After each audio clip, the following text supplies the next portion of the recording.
Here we are once again with more Series 2 Robot Wars. This is another Robot Wars review, and I was excited once again because for me, the jump from Series 1 to Series 2 is very notable. So I knew that even if this was a bad Series 2 episode, it would still be better than even the best Series 1 episode. So I was definitely excited for that.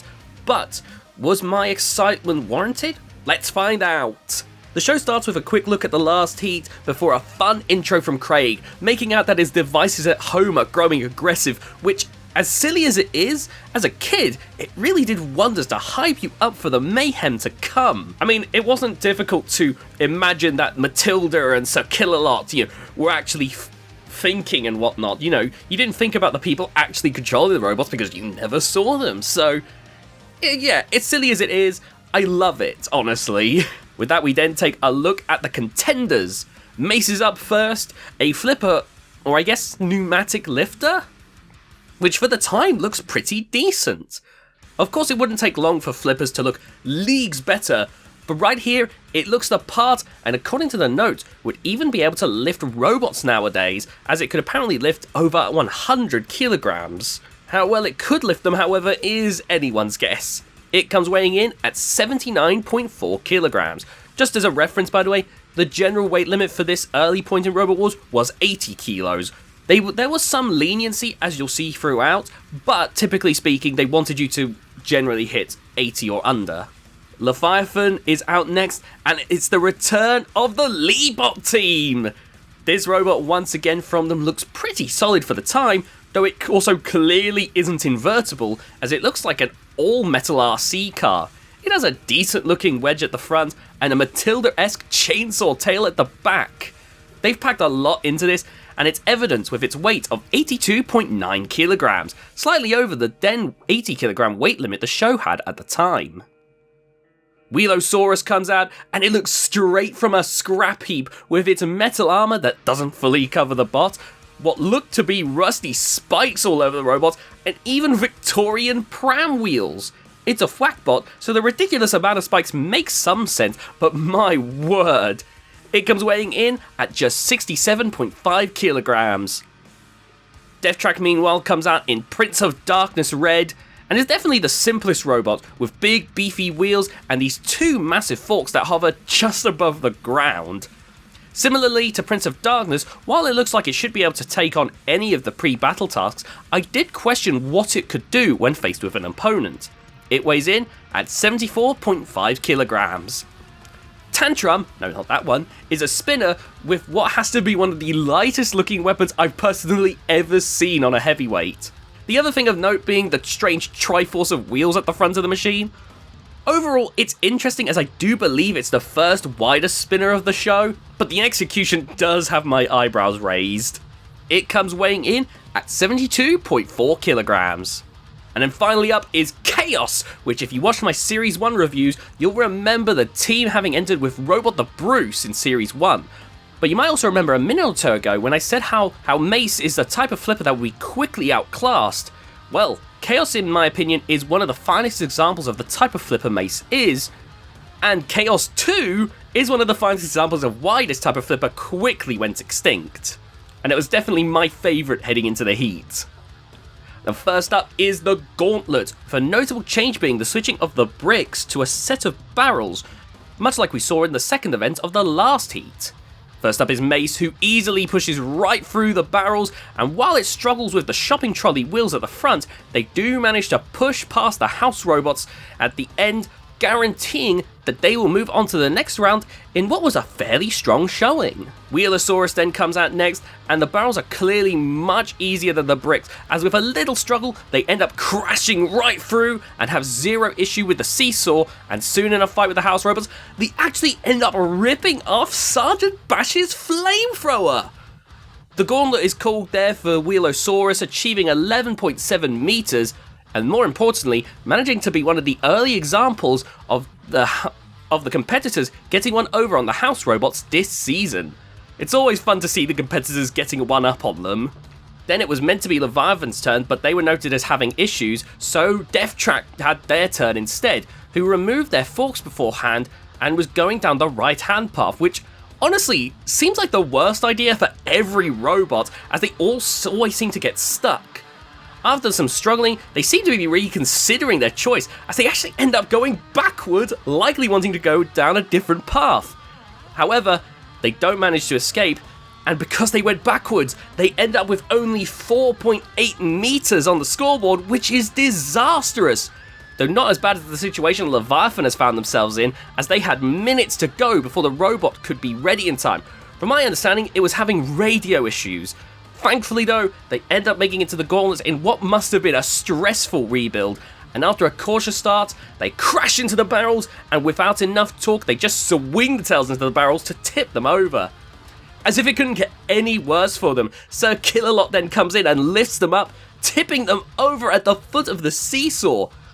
But they barely manage to be safe, scoring 5.1 meters. Honestly, I think I'd have died if I was under this amount of stress. Jesus Christ, they barely make it to the gauntlets, they struggle with the barrels, before they can even go a centimetre more, Sir Killalot comes crashing in. Give this team a break, guys. Good grief. And Tantrum was up next, not that one, and rushes into the barrels, nearly getting stuck on them. Soon they deal with the seesaw, and I think the house robots were sleeping as Tantrum goes past without any issue to the finish, ensuring that they will move on to the next round. Finally, it's the Chaos team's turn, and knowing their legacy, I was excited to see how the original Chaos would do this season, and they come running out with their flipper stuck out like a lance, and they're easily the fastest robot this heat, as while unsteady, they are pushing through absolutely everything without issue. They shove the barrels aside, and then they go into Sergeant Bash, and while there's a bit of a tussle, they push Sergeant Bash aside as well. With that, Chaos completes the track, winning, and meaning that Death Track is the first robot eliminated. Honestly, despite Death Track sharing the colour with one of my favourite Series 1 robots, I doubt it could have done a whole lot, so I'm not too upset with Death Track being eliminated in the first round. Now it's on to the next challenge, which this episode is a tug of war. In this, the robots will be pulling on a chain against dead metal, with the result being determined either by one of the robots falling into the pit in the centre of the stage, or when time runs out, after which the performances will be ranked. Tantrum is up first, and while it goes first, they make no movement on dead metal, who is just sitting there. Once they get going, they pull Tantrum into the pit without much issue, only seeming to prolong things for its own enjoyment. Tantrum ends up only getting 16 seconds on the board.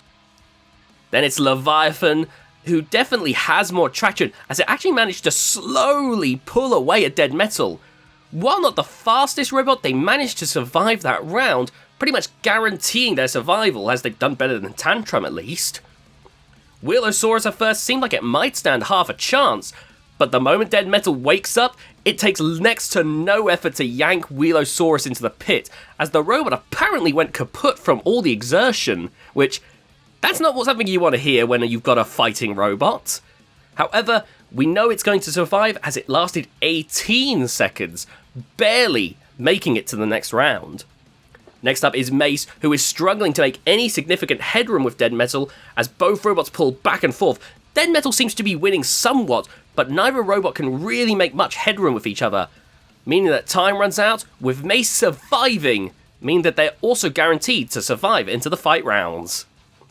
Finally, Chaos comes up, and it's safe to see why this team would become legendary, as they're not only fast, but very high in torque, as dead metal is trying but cannot deal with Chaos's insane drive, being the only robot to pull dead metal into the pit, getting top of the board by not just surviving, not just lasting a long time, but being outright victorious. With that, though, the Tantrum team is out. Not that one. But they seem greatly amused by the stellar performance from the Chaos team. So with that, we're on to the battles of this episode. First up is Mace versus Leviathan. The fight starts with the two clashing, and Mace easily getting under Leviathan and pushing them around, and the lifter actually nearly tips Leviathan over. And while they don't manage it, Leviathan is quickly picked on by the house robots, who gang up and tear them apart. It's not even really a fair fight, as Leviathan was just being absolutely decimated, and when they escape, they are smacked by the vertical flail of Mace on the back, which doesn't do much, but they don't need it to, as it goes to the judges, who of course give it to Mace, as that was the only competitor who really got a chance to do anything. It was a little unfair, to be honest, but at the same time, I don't think Leviathan would have won in either case, and it likely made the match more entertaining. After that, we got Wheelosaurus versus Chaos. I was definitely curious to see how this fight would shake up. Of course, I knew which robot I was betting on, but Wheelosaurus would be tough to properly take out. Chaos goes with some pushing and flipping, and Wheelosaurus looks done as the house robots come in for the attack. For a moment, it looked like Wheelosaurus had some life, as it looked like it tried to get away. Unfortunately, it could not, as they continued the abuse on the poor Thwackbot. Meanwhile, Chaos was in trouble, as Dead Metal was going after them. Wheelosaurus' armor, meanwhile, was buckling under the axe blows, and Matilda was chewing through those wheels with the chainsaw tail, as meanwhile, Chaos was fleeing for its life as time runs out on the fight. They don't bother with the judges though, as Wheelosaurus went out ages ago. It wasn't much of a fight, but still the house robots seem capable enough now of keeping entertainment value high, so that's something at least.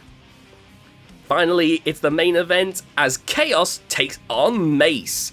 Now this is a fight I was excited to see, as it's two relatively similar designs coming to blows. The two clash in the centre of the arena, but neither can flip the opponent over in the early going, though Chaos did try with a pretty nice looking flip. And then with a push, Chaos is sent into Matilda, who flips them over! Oh my god! Now Chaos tries to self-right, and for a moment, I really thought that everything I'd learned about Robot Wars was about to be proven wrong, because I've learned for years that Cassius was one of the first robots to ever self-right, being the first to do it on TV. And I thought for a second there, I was about to be shown differently. Unfortunately, Chaos gets most of the way there, and then gets stuck on its backside. And Mace comes in, slapping them with the flails, as the house robots chase them down and start dishing out some punishment. With that, even though Chaos is now driving around, it's considered to have been out for too long, meaning that Mace wins the heat. I was definitely surprised by this, as I was sure Chaos would have it, but Chaos simply got unlucky with the house robots, to be honest with you. Now overall, this episode I'm actually a bit split on. On one hand, it's still a marked improvement over Series 1, with all of the robots being interesting, with the possible exception of Death Track, and generally all put on decent performances, with the possible exception of Death Track, and even the fights were more exciting. But the house robot involvement was such a heavy part of the fights, it definitely dampened some of them in my opinion. But TheDominusIgnis, isn't that the point of Robot Wars? To an extent, yes! But in this situation, it feels like the contenders fighting didn't matter, as 90% of the battles was just the house robots ganging up on the robots. Even if the house robots get more heavily involved in a fight, I like a chance for the competitors to breathe, show themselves off, and be the ultimate deciders of who's going to win a match. If it's always just decided by the house robots, and the competitors barely even get to touch each other, then it feels a bit weird, really. It's of course impossible to bat 1,000 with the balance of how involved the house robots should get, and it's probably why a lot of people used to American robot combat don't understand the appeal of house robots, and let me tell you, this episode is great evidence for them. It's not a bad episode, don't misunderstand me. It had fun moments, and I still think it's better than anything from Series 1, but I am a little shakier in my recommendation than last week, and it's going to be interesting to see how these reviews evolve, as I'll be beginning my reviews of BattleBots 1.0, which took place slightly after this series of Robot Wars, so it's going to be interesting to have a side-by-side comparison. Anyway, I hope you enjoyed this review of Robot Wars Series 2 Heat B. If you did, please be sure to leave a like on this video, subscribe if you haven't already, and hit that notification bell to be notified of future videos on the channel. Comment down below what you thought of this heat if you've seen it. If you haven't, then you can check out Mech Plus. It's their official streaming service. It's free, unless you want to get rid of the ad that it's like £20 a year. This isn't sponsored. Again, I like to promote this because it's always nice to show official ways that you can watch these shows, because it's not always easy. If you're a fan of Comedy Central BattleBots, you'll know what I mean there. Anyway, if you can also share this video around with your friends, I'd be super appreciated because it gets more eyes on the channel. And with that all being said, I'll see you all next time. Bye guys!